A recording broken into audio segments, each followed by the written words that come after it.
Assalamualaikum warahmatullahi wabarakatuh. Saya Suci Rahma Pratiwi dari kelas 11 IPA 2. Mekanisme pengangkut air dari akar menuju daun terjadi melalui dua cara, yaitu ekstravaskuler atau di luar berkas pengangkut dan intravaskuler di dalam berkas pengangkut. Akar merupakan organ utama yang berfungsi sebagai penopang tumbuhan, sekaligus berperan dalam proses penyerapan air dan zahara dalam tanah. Air dan mineral tersebut selanjutnya akan diangkut menuju ke batang dan daun. Pada tumbuhan tingkat tinggi, mekanisme pengangkut air dan mineral dilakukan melalui dua mekanisme, yaitu pertama, mekanisme ekstravaskuler, kedua, mekanisme intravaskuler. Mekanisme ekstravaskuler, mekanisme pengangkut air dari akar menuju daun yang pertama dilakukan di luar berkas pengangkut. Pengangkutan ekstravaskuler terbagi lagi menjadi dua, yaitu 1. Apoplas, 2. Simplas.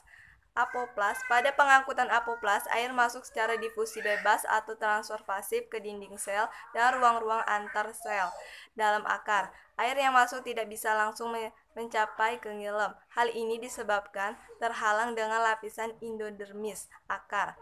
Khusus lapisan endodermis proses dilakukan secara osmosis. Simplas. Proses ini berjalan ketika air dan mineral bergerak menuju bagian hidup dari sel tumbuhan, seperti sitoplasma dan vakuola. Mekanisme intravaskuler.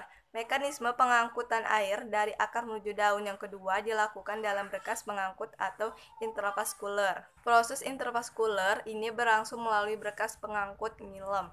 Bagian yang terpenting dalam proses pengangkutan air dan mineral ini adalah sel-sel trakea. Faktor yang berpengaruh: 1.